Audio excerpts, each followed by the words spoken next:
Parce que non, attends.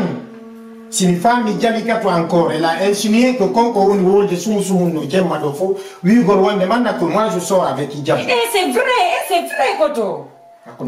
Koto. Non, Allah. Donc, on nous on doit dire. Koto, abala de mihana ma piungoto. Awa bata de undo parce que même tu fois, anye mi nyama ko don daro e labi. Koto, imagine fi Allah imagine ko yimbe ben halta ko mbawmi. Aïe, elle a mis, Garando. Garando, fantastique, parle. Non, regarde-moi. Et on dit que ça y est, c'est pour éviter ces genres de trucs.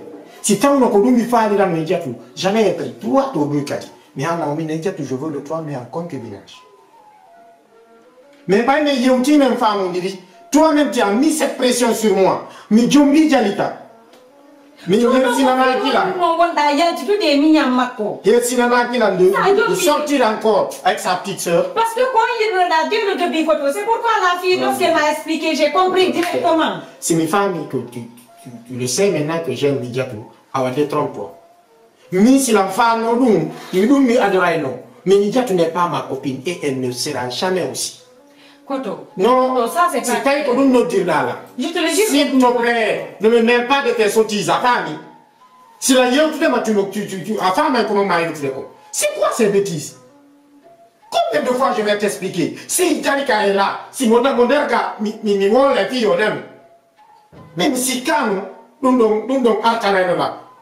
Donc, si mes femmes, que nous, on doit y aller, que nous, on doit y non, mais j'aime mon pauvre tout mini. En tout cas, quand tu as dit, alors, il y a tant de mots. Alors, c'est à dire que nous, mais cela va se répercuter sur vous. Maintenant, c'est la femme. C'est quoi ça? Mais d'abord, toi, tu peux oser me dire que Ijat c'est une copine. Fanta militaire. Quand tu vois, elle a mis. Parce que ça fait un peu de jumbo à John Batarango. Nyalangal pétu mo wulado, nyalangal pétu mo wulado. Fake me dire ça, moi je vais pas insister. Non, quand on veut là, wallahi velala. Fes, on go à ta deux amis, parce qu'il y a abonné le programme.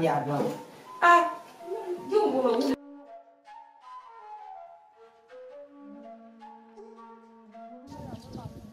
Mi nani ko ɗum kono komi tiiɗuma kon mi anda e ɓiɗɗam noon siki ɗeɗe ko to an mi ɓuuri hiwtude moƴƴano to ɗi kumpuƴun ɗo ono e kañi an ɗey min naali goɗɗum mi yiɗima ha min naali goɗɗum mi wullata fi fure bam nene ma o e bam ɓamiɗo hiiduma ka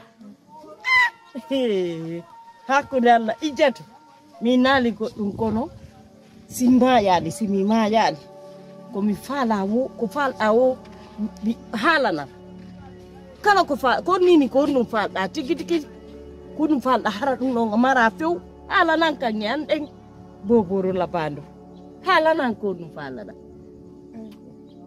woye alu hande a wattaki basen ka mi sodante basen molanaɗo hara mo labba hara mo huɓɓa aynnayi ko hiite wayin kañƴande e boboro min naali goɗɗum kono miɗo hiɗuma few ɗa welammi fes joni mi faala yayawu ka o jo gorejo an no woɗɗi dey kono noon beeya ka anima aminata gorejo an on kuriya yow joni innamo fi Allah e wotanadito yo jonne goɗɗum anani anande minani andi donc ha feetuɗo mina na komi yaw ko aminata gorejo mon o mina nena woy mi ara ne lolla jonnolla ko alduɗan kon yo jonne goɗɗum ko ɗum minuma haalu nena woyo mi aru jonnollan goɗɗum awa kasi yo anani joni ɗawla rewde ko tefrago feƴƴi anda ko yarete iɗa ya sanjo rewɗa de bobo an o awa joni o nanne o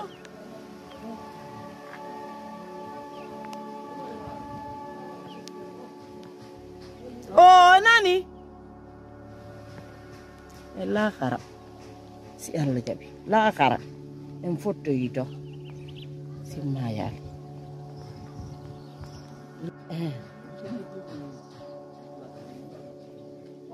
Dekorosu. Ay nin. Dekorosu. Allo? Hey Wang. Minelimo himo ka banana jetok. Tasukki dom moto nini hare boyade. Modi amini mambudi madi ko ya hinjude. No mayiri hara mi jonniti mambudi madi. Yo mayu tum min ko dum don tum ko yo maju tum. Ha ka redu ma ka hore sa felli don kare lanni. Ka redu ma ka hore. Mes awa jarama baba jarama mido habbi ma angen budi ma din ko joni okay oh.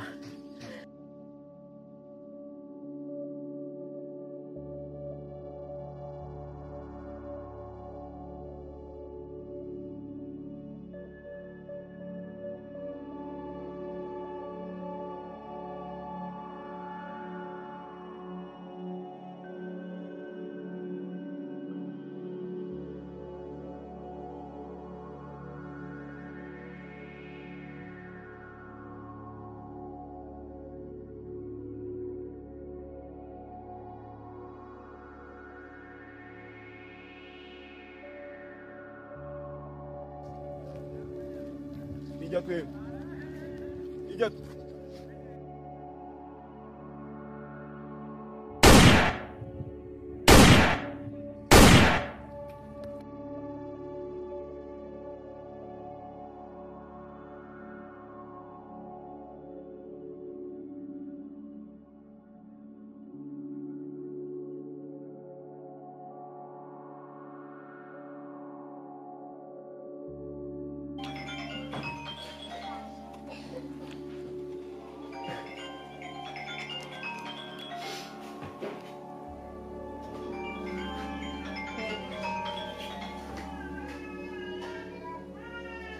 Allo nena. Incominci undo. Mi domando be felli jatu. Nene ko pagai wondo ka ko sobe. Nene mi do mai. Ko no tumi fala no nande. Awa o mi nani. Kumbu mai. Hey, kwanda nyanga. Imi kono wa imi do Kwato imi do kono wa fanku kono wa jatu Allah jadi katu kono wa jatu yalla kono wa ni muneno no tilanda koto woni hapita habbo fanki mi nodda mo fanki mi nodda mo wuldu non fanku mi innuma Allah Hola mi nodda koto. Ali kuno wa. Mai. Wo mi nyamma ko mai. Bebe mi nyamma ko. Ha? Mi nyamma ko mai. Ijat. Yo ijat ko kuno. Mi nyamma wala. Tango no tibe. Mi nyamma wala. Sabe mi nani tu mai la.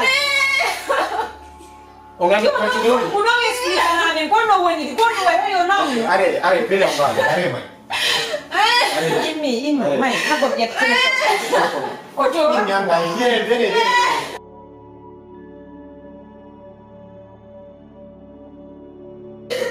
fangu. Kore ma. Abel. Oh no, kung mi nanjo. Kono bicara ma. Oh, isbetako. Ni wali jaja wako. Kami woni me modi oro. Mi ko mi nyamma Ono ko nyamba. Junko ngadama ke ngolo taxi mota bi watti mo do jam. Kum kilo vers 3-4 heures comme ça. Ene on te di mo wuri mo ai jam. Konto mo da fala mi. Et à ma fongo do ala mo ite mi. Io spero mai. Maya. Oi. Oh, fai da pardon lo. Tay men waɗanimo soyni ɓe fop ɓe windi ambulance Oi. infirmiére dugoɗi soodi digon ton ɗo yo ngarde min ɗumanni komi fayta fof ko watte on kono yeno komi wawi komi waɗi ko hedditi ko noon mi wata ɗum ɗo o maƴettomo ɗo naɓom so naɓalimo waray docteur on to non ko woni la wawi mo yiwde non ni ko woni ɗo o watamo yiide ni ko docteur de goto pette watamo ndara ina falami état makko on goto watamo yiide mi docteur o maayi o mayaɗo Oi. wadde woɓɓe no waali nder ga fankinen ga oɗo taw woɓɓe no waali anamuɓe ayt kono sabu gona makko ko fotudi mi yetta kono waɗani ɗoy joni docteur explique men hollo men Docteur Mayali. c'est bon abbo famude Mi demande question. o mayani ko woni ka makko no woni tout église am o mayani ok ka makko ngal no gonto jibbe warɗo ɓe waɗi tout kono gasataɗo ko mandaro so naɓe o marok matiniji gasataɗo Mi fala ndugo Mayali. ɗo fella ɗo te o yaftamo ɓoyni docteur happe on faala wiide donc lagine ɗo watamo ñewde ma Tunisie ma Maroc matiniji ma marok nafoto koto ka makko noon no woni oti série noon so néglisé mo ɗo o foti e fannude on perde si tawi ɗo mari sabu nabugol mo marko ma tinisi o hetti ɗo wof Lela fial. mi waɗi mi ka yeeri komi wawi jentola mi waɗi yeeri komi wawi koto kono wiya docteur mari ɗo gorejo kadi fanko onɗo kadi ko docteur ko ɗum mi woni mi waɗi so néglisé mo moydere on perde mo so tawi noon on anndi on falano mo perdude oto néglisé so tawi noon on anndi on falano perdude néglisé so néglisé mo ɗo ko foti e fannude ara mo ƴa koto oy anga rat kono ɗum ko fay janggo wano ɓe rendez-vous ka mais je me demande j'ai pas docteur fait 15 heures walle oɗo yomɓe bano fayndira fi allah docteur docteur Oi. ça va si min mi yiyatama oɗo ɓe oɗo yiyamo fii ko fula jam nini ko wonɗo miɗen transani mo seeɗon gujji o wat he ƴiƴam nini ɓeɗen wattinde mo nini allo jarama ama jarama coppi nala toon ɗe jam ɓen toon fof noye jam jaka ɓe felli kum joni wallahi ko noon min kadi mi noddira mi nanire ɗum joni kum fellama min nimmi ɗo min fof min mottodiri min yehi ka labtano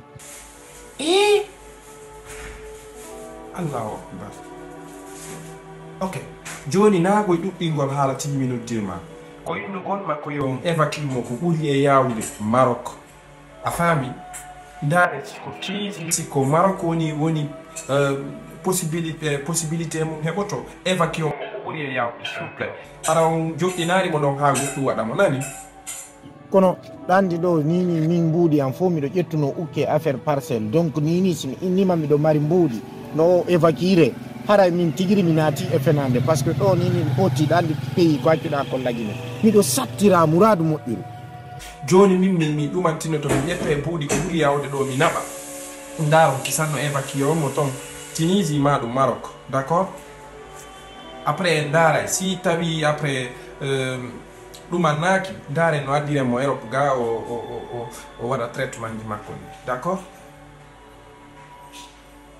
hara noon a néglisani ɗanɗiɗa néglige yama iɗa andi miɗo andiɗa néglige ha feƴƴiti ɗa yawiti ko woni wota ta yawito komi haalanma kon s'il vous plaît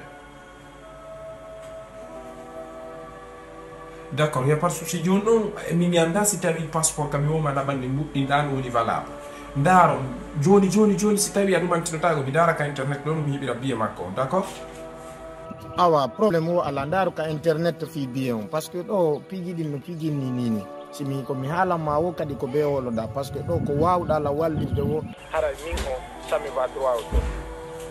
D'accord, y a pas de problème. Nani? Elle ala engaldi. Awa, Inch'Allah. Mi do habbi ma joni ko woni yo nani? Merci, au revoir. Bye.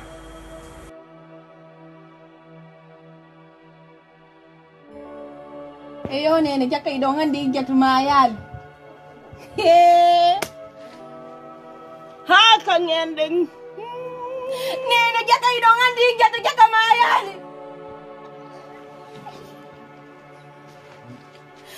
Bang. What do you imbe mentanano? Nene mi wata wadu godum dodo mi wata wadu godum dodo idongan di. Ganyang mayali nene idongan di ganyang mayali. Joni no mi honno mi watta mi andali mi do sikka o mayi joni nene ko watto wo wade kono ko kisan dum do ko ma wado parce que ijatu be vakiye mon be nabude mo marok ko nyaw hakkude nyalle be nabude ijatu marok ko nyaw ko nene be nabude tono mo gerda tawullu habo mi seray nene wallela mo maya mi seray Miserai. Ino ko badir mo ndu puso wadali. Ino ma miserai. Ka gondu wadi. Amodi.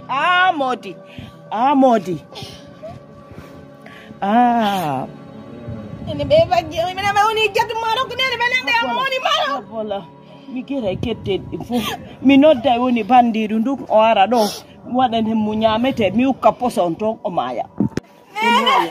Ya o so mai don joni haray lutti fi nene jatu maya ma o maya nene jatu ko mama yi do ngando wala kala mo nokko la nene nene be golle mon do golla jonno so do mai bete ijatu ko di daren kadi on do madu ngaray sirete ko men gore min sirete ko men gore mi do andi le bandi bento mi do andi police bento nge ka gendarme mi do andi gendarme jatu maya ni walle amodi mi nadu no ngani ni mi do walle jatu maya parce que de golle do gollale mo nyime na ko molulu do est ce que karmo ko je yawno don karmo ko je don golle no dum do yeye me ono nyemere foi don fota naniste ando ko min nani on nene hakkude nyalle nanisi Ambolang kanyandeng. No wila. Ambolang korio mimi do buru mapa. Mi do buru mapa.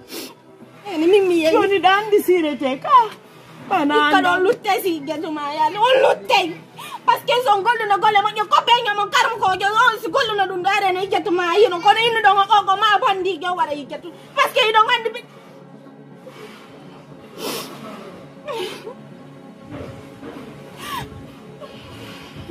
Jaman ko mi watta. Ini do ngandi jatu mi watta no. I jatu si benabi mo marko di mi perde woni modia. I do ngandi du no I do ngandi non ta o. So ma o halay ko feji ko fo halay. Kan em perdi.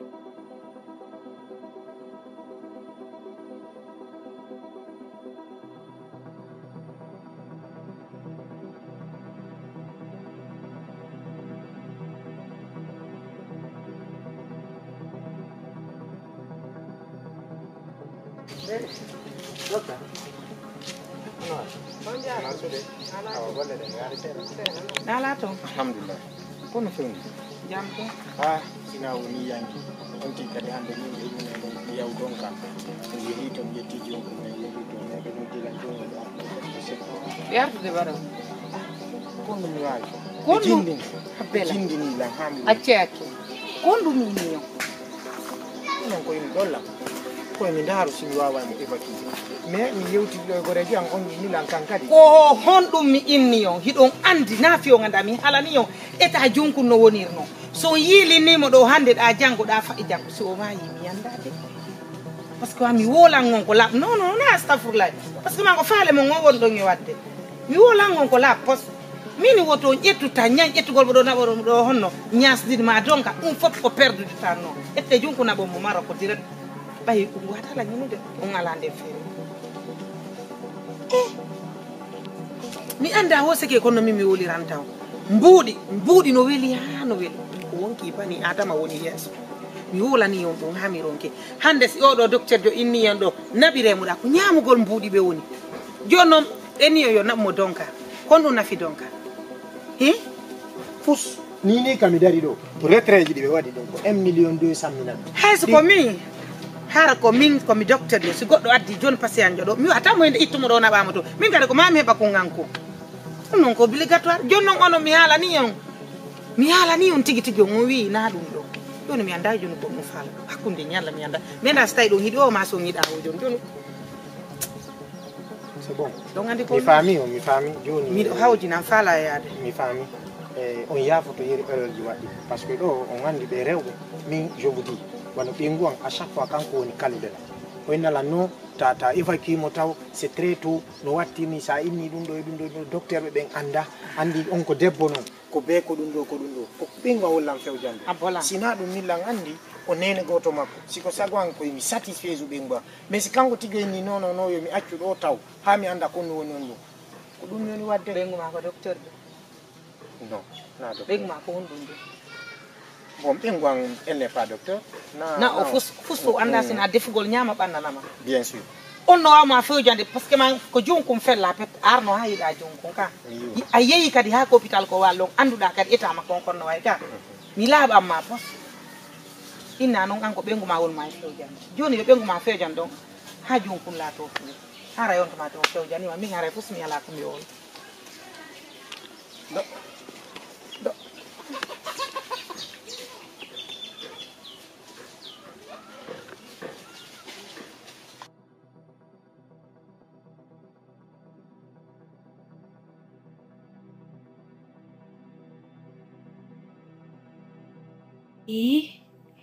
keka ijjat ma yaali ciuni no mi anda ko nde mi waddata ɓayli ko ma ijjatu maaya ma o maaya ciuni non kondu mi waɗata idde fus mi jokkitaki ko mi jooɗi ɗo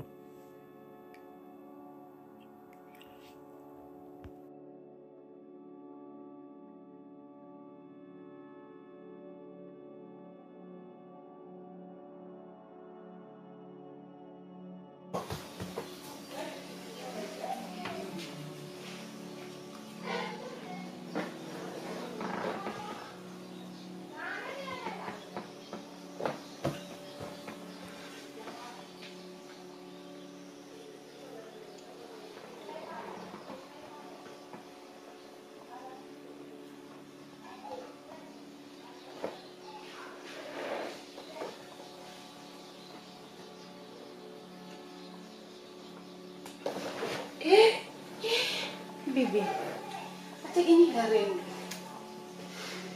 Ile ne fi ko binati, andi siko na ngo mo na beten. Kum wari.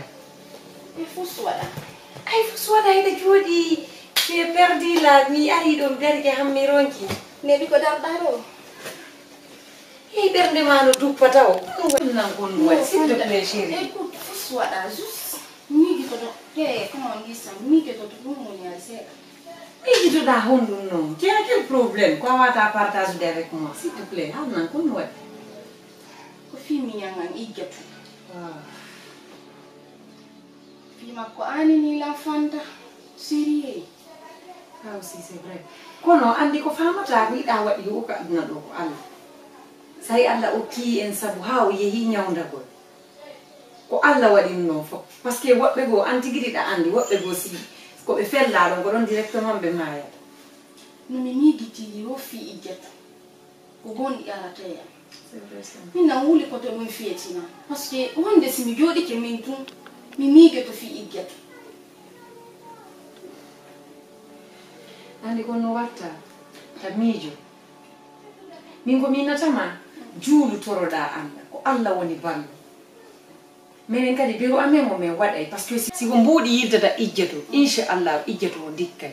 Dum don haysa mapaki. fanta ay fi nen dimbudi don ko dum nekketo ko da walla tala Dum don t'inquiète pas min kotan depuis mi mandi hore ha hande mi halali mo goddo antigi ay nyam preuve parce que yi ko sabu konngol angol waɗi ha natuɗa ka galle ɗo ka min kala komi haalani ko tan ka hoore leydi ɗo simo wawi o waɗanayla sa yi o waɗani andu hina ko tagaɗo wawi wadde a faami donc fi mi ñamma hay si mapinal ma t'inquiète même pas ɗum ɗon kotan géré ɗum ɗon mi ɗama yerugol mi yiɗa jooɗiɗa wullayɗa souci o s'il te plaît jalana ñanta o ay fiyalla jewmu ɓalew labiragu ni ɗa andi nini ɓalejo no metti heɓude mais tam wullum faltake ɓiɗoɗa sago an kala ko falɗa ko ɗum ɗon sago an ko ya miijo tum waɗa a faami s'il te plaît taɓiɗo kala ko falɗa landolam ma landoɗa kotan sa landike kotan o miijitike 2 fois landolam ni ay ka je suis là Sfila da mijo on non giulen tun torre ngalla mbudi on kan inshallah dum don t'inquiète même pas pour ça on va gérer dum do me muri faale dum don hay sa ma ba kanyano no mi nyamali tak nan gwe mi jagola horoda fi alla de na ko depi arda ka men gayda